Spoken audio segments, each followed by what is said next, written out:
इसलिए 2023 राजनीतिक तौर पे हम लोगों के लिए संकल्प का वर्ष होगा कि 2024 झारखंड से भारतीय जनता पार्टी का मुक्ति का वर्ष बने। इसको लेकर हम लोग आगे बढ़ेंगे।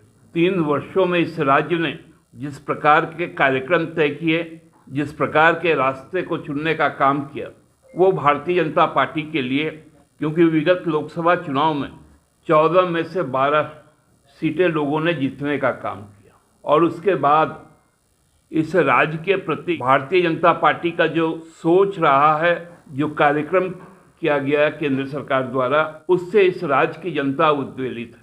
आपने देखा होगा कि इस राष्ट्र का जो मातृ उद्योग जिसको कहा जाता था, मदर ऑफ इंडस्ट्री, वो किस प्रकार पिछले 8 वर्षों में हेवी इंजीनियरिंग कॉरपोरेशन करा रहा है और हमको लगता है कि 1 वर्ष से तो वो मृतप्राय हो चुका है।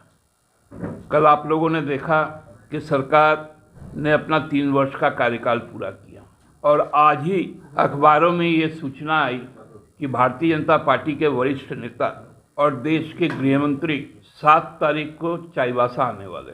महज यह संयोग नहीं है, ये भारतीय जनता पार्टी का डर है। राजमहल में भी जाना चाहिए उनको। राजमहल में भी गंगा में बहुत पानी बहता है। आज इसका समीक्षा भी हो रहा है कलकत्ता में। साथ साथ खूंटी भी आना चाहिए, लोहरदगा भी आना चाहिए, रांची भी आना चाहिए, हजारीबाग, गिरिडीह, धनबाद, पलामू, चतरा। अब ये द्वार द्वार उनको भटकना पड़ेगा और हमको लगता है कि जितना भी भटक ले 2024 में वो कहीं अटक नहीं पाएंगे। हर जगह से वो भटकेंगे। केंद्रीय एजेंसियां और कहीं किसी राज्य में उनके लिए अब कोई काम ही नहीं बचा। अब फिर नया एक वेंचर शुरू हुआ है, बिहार, एक्सप्लोर बिहार। बंगाल चला, झारखंड चला, लेकिन इससे कोई फर्क हम लोगों को पड़ने वाला नहीं। हम लोग चाहते हैं कि आदरणीय अमित शाह जी वस्तु स्थिति से अवगत हो, 5 प्रमंडल का एक बार बैठक कर ले, सारी स्थितियां आज की साफ हो जाएंगी। हम लोगों को मालूम है हकीकत क्या था खूंटी लोकसभा का, लोहरदगा लोकसभा का, दुमका में क्या प्रपंच किया गया, ये सारी चीजें हम लोगों को मालूम।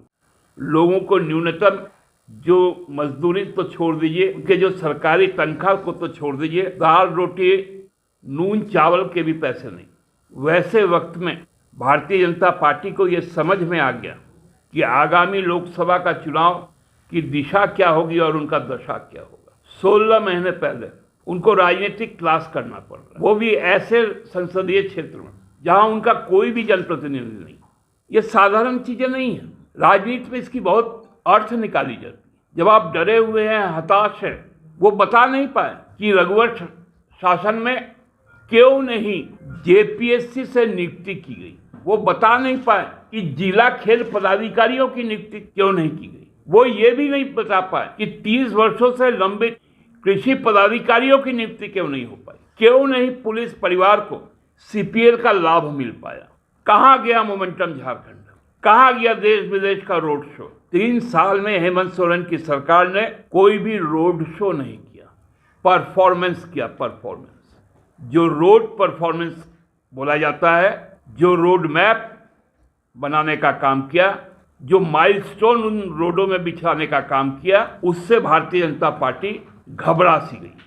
अब वो डेस्परेट हो चुकी है। माननीय मुख्यमंत्री जी ने इस बात को कहा कि जब भी कोई ट्राइबल या दलित या अल्पसंख्यक यदि अपने वजूद के साथ राज करेगा तो उसको चुनौती देने वाले लोग बड़ी संख्या में संगठित हो जाते हैं। पूरे कोरोना के काल के बाद एक भ्रम की स्थिति यहां पर तैयार की गई ताकि विकास ना हो पाए, लोगों की जरूरतें पूरी ना हो पाए। उसमें राजभवन भी शामिल हुआ।